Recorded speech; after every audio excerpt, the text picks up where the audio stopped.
अस्सलाम वालेकुम नाजरीन, आप IR के न्यूज़ देख रहे हैं। IR के स्पेशल व्लॉग के साथ मैं हाजिर हूँ। नाजरीन, इमरान रियाज ने अपने व्लॉग के आगाज में बताया कि पाकिस्तान मुस्लिम लीग नून ने पूरा जोर लगाकर देख लिया है, मगर वो आईनी तरमीम के लिए बंदे पूरे नहीं कर पा रहे हैं। इस तरमीम को पास करवाने के लिए मुस्लिम लीग नून की सीनियर क़यादत समेत कायद मियां मोहम्मद नवाज शरीफ और वज़ीर आज़म शहबाज शरीफ ने भरपूर कोशिश की है। इमरान रियाज ने इस पर तजिया देते हुए कहा कि सारा कुछ करके देख लिया नून लीग ने और पीपल्स पार्टी ने भी उनका हाथ बटाया, लेकिन आईनी तरमीम हो नहीं पाई।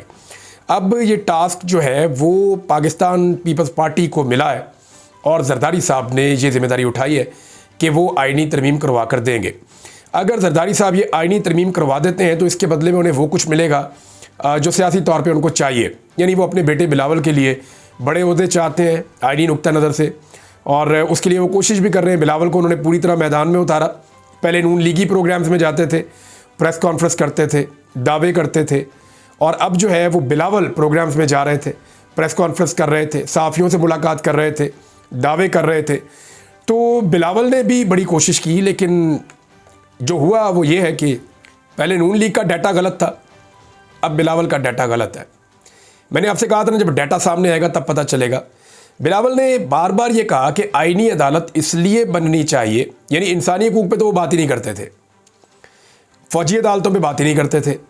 वो जो हसास मामला थे जो जुड़े हुए थे सिविलियन सुपरमेसी और इंसानी हकूक़ के साथ, उनके ऊपर तो बात नहीं करते थे। बात करते थे घूम घूम के आईनी अदालत के ऊपर। अब आईनी अदालत पे बिलावल का जो सबसे तगड़ा आर्गूमेंट होता था वो ये होता था कि जनाब हम क्यों ना बनाए आईनी अदालत।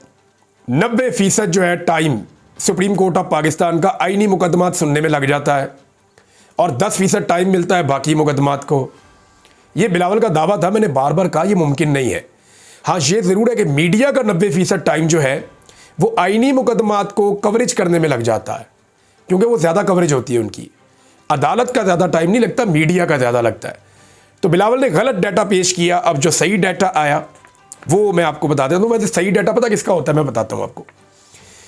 जिसने आईनी तरमीम या कानून साजी खुद उसके ऊपर काम किया हो ना, जिन सियासतदानों ने, उनका डाटा ठीक होता है। जिनको ये रेडीमेड मिली हो ना, बनी बनाई आईनी तरमीम उनके हवाले की गई हो, जैसे फार्म 47 पे बनी बनाई हुकूमत उनके हवाले की गई थी, तो फिर उनका डाटा ठीक नहीं होता, उनके अदादो शुमार गलत होते हैं, क्योंकि एक काम उन्होंने किया ही नहीं, सिर्फ लाकर उनके हाथ में पकड़ा दिया गया। अब क्योंकि एक काम उन्होंने किया ही नहीं तो उन्हें उसके बारे में बेचारों को क्या पता है। बिलावल के ज़हन पे बिलावजह बोझ डाल रहे हैं। तो मामला यह है कि बिलावल का जो डाटा था वो गलत है। अभी फजलुर रहमान साहब की पार्टी ने जो एक आईनी तरमीम का मसवदा बनाया है, जो पाकिस्तान तहरीक इंसाफ के साथ मुशावरत के साथ बनाया है, और वो पाकिस्तान तहरीक इंसाफ को प्रोवाइड किया गया, उसकी कुछ चीज़ें बाहर भी आई हैं। उस आईनी मसवदे में उसके हवाले से कोई डाटा भी है। कामरान मुर्तज़ा साहब ने बताया कि जी सुप्रीम कोर्ट ऑफ पाकिस्तान में टोटल 200 मुकदमे हैं आईनी नौइयत के, यानी जो आईनी नौइयत के मुकदमात हैं वो 200 हैं और बाकी मुकदमात 60,000 हैं। तो 60,000 के मुकाबले में 200 का मतलब आप समझते हैं, आधा फीसद से भी कम। कहाँ बिलावल का 90%, कहाँ आदादो शुमार जो हकीकी है उनके मुताबिक आधा फीसद। तो बिलावल का जो नॉलेज आईनी अदालत और आईनी मुकदमात के हवाले से था, वही नॉलेज उनका नज़र आया बाकी मामलात में भी। और जब उनको जर्नलिस्ट मिले तो वहाँ वो बहुत बुरी तरह एक्सपोज हुए। अब टीवी टॉक शोज़ में तो एंकर्स थोड़ा सा उनको फ्री हैंड भी देते हैं, उनको बात करने भी देते हैं। दूसरा, वो अपना विक्टिम कार्ड जो है वो अपनी ज़बान की नोक के ऊपर रखते हैं। एकदम ज़रा उन्हें कुछ पूछ लें तो वो सिंध की सियासत शुरू कर देते हैं, अपनी पुरानी शहादतों को गिनवाना शुरू कर देते हैं। वो ये नहीं बताते कि इस वक्त उनकी जमात पाकिस्तान में किस किस्म का जुल्म कर रही है और उसका हिस्सा बनी हुई है। अब इसकी वजह मकसद क्या है, देखें आपको समझना पड़ेगा कि एक आईनी तरमीम अगर सियासतदानों ने बनाई नहीं या उनको उसकी अलिफ का नहीं पता तो वो उसको पास क्यों करवाना चाहते हैं। 3 वजूहात हैं। पीडीएम की जो हुकूमत है उसके पास 3 वजूहात है आईनी तरमीम पास करवाने की। नंबर 1, इमरान खान को लंबे अरसे तक अंदर रखो। नंबर 2, जो जाली फार्म 47 है उनके ऊपर जो हुकूमत बनी हुई है उसको बचाओ ताकि धांधली ना पकड़ी जाए। नंबर 3 नंबर चीज़ ये है कि जो करप्शन के केसेस हैं उनसे जान छूटी रहे, वो दोबारा खुले ना।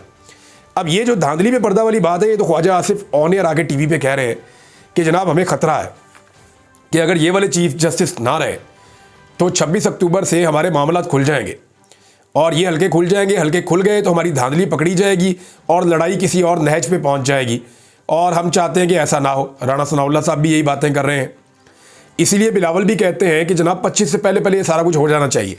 अब जब मायूसी आई है तो बिलाखिर बिलावल ने भी अपने आप को पीछे हटाना शुरू कर दिया है और इससे भागना शुरू कर दिया आईनी तरमीम से। IRK न्यूज के मोअज़्ज़ज़ दोस्तों, फिलहाल की सूरत हाल के मुताबिक तो आईनी तरमीम मुश्किल में दिखाई दे रही हैं, मगर ये अब आने वाले दिनों में ही पता चलेगा कि क्या ये आईनी तरमीम पास भी हो पाती हैं या नहीं। लेकिन इस वक्त हुकूमत मुश्किल का शिकार है। दूसरी जानिब नाज़रीन, इमरान रियाज ने कहा कि इमरान खान के मुतल्लिक खौफनाक इंकशाफात सामने आ रहे हैं। उन्होंने कहा कि हुकूमत ने 18 अक्टूबर तक इमरान खान से किसी भी मुलाकात पर पाबंदी लगा दी है और इमरान खान के करीबी साथी शहबाज गिल ने कहा है कि उनके मुसद्दिका ज़राए के मुताबिक इमरान खान के सेल में बिजली तकरीबन 5 दिन से बंद है और उन्हें इंतहाई नाकिस खाना दिया जा रहा है। इमरान खान की सेहत को और उनकी जान को शदीद खतरात लाहक हैं, लेकिन हुकूमत इस हवाले से कोई भी अपडेट नहीं दे रही और न इमरान खान से किसी की मुलाकात होने की वजह से उनकी मौजूदा सूरत हाल के हवाले से कोई अपडेट बाहर आ सकी है। जेल में मुलाकातों पर पाबंदी, इस पर अपने रद्द अमल का इजहार करते हुए बैरिस्टर सैफ ने कहा कि इमरान खान की सेहत के हवाले से तशवीशनाक खबरें आ रही हैं। इमरान खान से मुलाकातों पर पाबंदी की वजह से कारकुनान में इंतहाई तशवीश है। क्या वजह है कि हिरासत में लिए गए शख्स के साथ मुलाकातों पर पाबंदी लगाई गई? हमारे रेस्क्यू और पुलिस एहलकारों को भी गैर कानूनी तौर पर हिरासत में रखा गया है और साथ उन्होंने ये भी कहा कि खैबर पख्तूनख्वा के लोग भी गिरफ्तार हुए, दीगर लोग भी गिरफ्तार हुए। लेकिन ये जो इमरान खान साहब का मामला है ना, ये बहुत अजीब है। देखिए, उनकी बहनें जो मुलाकातें करती थी या पैगाम लेकर आती थी वो भी अंदर, बुशरा बीबी वो भी अंदर, इमरान खान साहब वो ऑलरेडी अंदर हैं। अब इमरान खान साहब से मुलाकातों पर भी पाबंदी लग गई है। कोई उन्हें मिल नहीं सकता, कोई उनसे बात नहीं कर सकता। अब इसी बीच में एक और बहुत बड़ी डेवलपमेंट हुई है और वो डेवलपमेंट है इंतज़ार हुसैन पंजूथा साहब की लापता हो जाना। उनका इंतज़ार पंजूथा साहब वो शख्सियत हैं जो इमरान खान साहब के फोकल पर्सन है और ये जेल में इमरान खान साहब से रेगुलर मुलाकातें करते थे। अगर किसी शख्स की इमरान खान साहब से सबसे ज़्यादा मुलाकातें हैं या सबसे ज़्यादा टाइम उसने जेल में स्पेंड किया है तो वो इंतज़ार हुसैन पंजूथा है। ये इमरान खान साहब के वकील भी हैं और बड़े वफ़ादार साथी भी हैं और उनके फोकल पर्सन भी हैं। इनके हवाले से मैं चंद चीज़ें आपको बता दूं। एक तो जब ये अगवा हुए तो उससे एक दिन पहले मेरी इनकी बड़ी तफसीली बातचीत हुई। मैं बहुत सारी चीज़ें जानना चाहता था, स्पेशली जो एपिसोड हुई डी चौक में, उसके बाद जो वज़ीर आला खैबर पख्तूनख्वा के साथ हुआ दूसरी मरतबा 1 महीने में, तो मैं जानना चाहता था कि एक्चुअली मामला क्या है। तो इंतज़ार हुसैन पंजूथा साहब ने मुझे बताया कि वो आखिरी शख्स थे जिनकी इमरान खान साहब से मुलाकात हुई थी। यानी जो आखिरी मुलाकात इमरान खान साहब की हुई है वो इंतज़ार पंजूथा साहब के साथ हुई है और इमरान खान साहब ने सारे पैगामात उनके ज़रिए से बाहर भिजवाए थे। यानी ये वो शख्सियत है जो इमरान खान साहब को एक तो गैर जानिबदाराना रिपोर्टें देते हैं। इमरान खान साहब इन पर भरोसा करते हैं कि ये जो मुझे रिपोर्ट देंगे बाहर के मामलात के बारे में, उनके अंदर कोई जानिबदारी नहीं होगी, ये मुझे जो हो रहा है वैसे ही बता देंगे। तो इंतज़ार पंजूथा साहब बाहर की चीज़ें इमरान खान साहब को बताते थे मेरी इन्फॉर्मेशन के मुताबिक, और वो बगैर तब्दीली के इमरान खान साहब का जो पैगाम होता था अंदर से वो एज़ इट इज़ पार्टी की क़यादत को भी दे देते थे और कारकुनों को भी पहुंचाने के लिए जो इमरान खान साहब कहते थे वो पहुंचा देते थे। तीसरा, इमरान खान साहब का इन पर बहुत भरोसा था और वो उनसे तमाम अहम तरीन चीज़ें शेयर करते थे। चौथा, एक और चीज़ याद रखें कि डी चौक का जो एहतजाज था 4 तारीख वाला, फिर जो मौजूदा सूरत हाल है इस वक्त पाकिस्तान में, फिर वज़ीर आला खैबर पख्तूनख्वा का 1 महीने में दूसरी मरतबा लापता हो जाना और फिर बाजियाब हो जाना, और खैबर पख्तूनख्वा के इलाके खैबर में पश्तून कौमी अदालत या जिरगा के ऊपर क्रैकडाउन हो जाना, आइनी तरमीम पर जो पेशरफ्त हो रही है ये सूरत हाल, ये तमाम चीज़ें इमरान खान साहब तक इनकी डेवलपमेंट्स इंतज़ार हुसैन पंजूथा के ज़रिए पहुँचनी थी और इमरान खान साहब का जवाब जो है वो अवाम तक या लीडरशिप तक पहुँचना था। मगर इमरान खान साहब से इस दौरान में मुलाकातें बंद कर दी गई और फिर इंतज़ार पंजूथा साहब से जब मेरी बात हुई तो उन्होंने ये कहा कि हमने हाई कोर्ट से इसकी इजाज़त दे रखी है, हाई कोर्ट का फ़ैसला मौजूद है, अगर ये रोकेंगे तो हम तौहीन अदालत की दरख्वास्त डालेंगे हाई कोर्ट में।